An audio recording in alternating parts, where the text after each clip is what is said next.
আপনাকে দেখাবো কিভাবে এক ফোনে unlimited fresh IP Binance account করবেন ভিপিএন দিয়ে। এক ফোনে আনলিমিটেড আমি যে নিয়ম দেখাবো এই নিয়ম মেনে সবাই কাজ করবেন। ভিডিওটা সম্পূর্ণ ফুল দেখবেন, নয়তো কিছুই বুঝতে পারবেন না। তো ফার্স্ট অফ অল আপনার ফোনে ভিপিএন লাগবে 4-5টা। যে ভিপিএন পারেন সবাই ইনস্টল করে রাখবেন। তো আমার কাছে একটা ভিপিএন আছে, এটা আমি ওপেন করছি। তারপরে এই যে দেখেন এখানে অনেকগুলা কান্ট্রি শো হচ্ছে।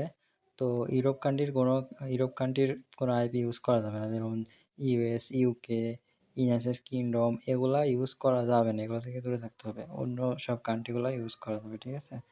তো আমি একটা কান্ট্রি দিচ্ছি, দিয়ে কানেক্ট দিচ্ছি। দেখেন আমার ভিপিএনটা কানেক্ট হয়ে গেছে। তো আপনারা যখন কাজ করবেন তখন হলো যে মোবাইলের ডেটা দিয়ে কাজ করবেন, এরোপ্লেন মোড অন অফ করবেন, এভাবে কাজ করবেন, ঠিক আছে? আর যতবার অ্যাকাউন্ট করবেন ততবার শুধু হলো যে ভিপিএনটা ডিসকানেক্ট করে আরেকটা কান্ট্রিতে চলে যাবেন, ঠিক আছে? এক কান্ট্রি দিয়ে বারবার করা যাবে না। তো আমি গুগল কম্বো ব্রাউজারে চলে যাচ্ছি।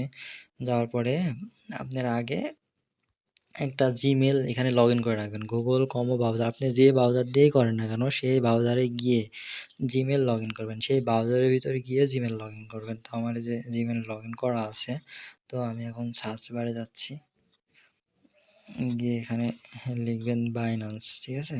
তো আমি একটা রেজিস্ট্রেশন লিঙ্ক দিয়ে রাখবো, ওই লিঙ্কে গেলেই হবে। আপনি যে কোনোভাবে করতে পারেন, সমস্যা নাই।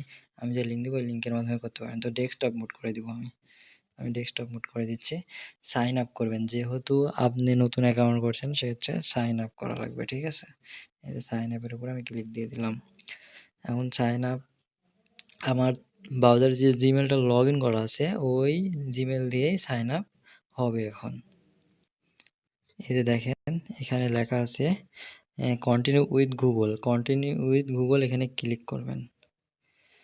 গুগল দিয়ে কন্টিনিউ করলে আমি যে নিয়ম দিয়ে দেখাচ্ছি এই নিয়মে কাজ করবেন। এই নিয়মে করলে আপনাকে বাইন্যান্সের পাসওয়ার্ড সেট করা লাগবে না, পাসওয়ার্ড দেওয়া লাগবে না, ঠিক আছে? ডাইরেক্ট জিমেল দিয়েই হবে, আপনার কোনো পাসওয়ার্ড ইউজ করা লাগছে না।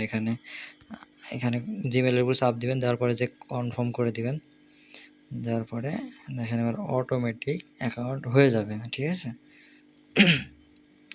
তো এই যে এখানে কন্টিনিউ চাপ দেবেন, আই এগ্রি দেওয়ার পরে টিক মার্ক দেওয়ার পর কনফার্মে চাপ দিবেন। তারপরে এই যে দেখেন এখানে রেফার কোড চাচ্ছে, ঠিক আছে? রেফার কোড আপনাকে ইউজ করা লাগবে না। রেফার কোড আপনার থাকলে দিবেন, নয়তো দিবেন না, এটা কোনো প্রবলেম না। রেফার কোড কোনো প্রবলেম না। তো নেক্সট করে দিবেন, এখানে নেক্সটে ক্লিক দিবেন, ঠিক আছে? তারপরে এখানে নটে ক্লিক দিবেন, নট নাও।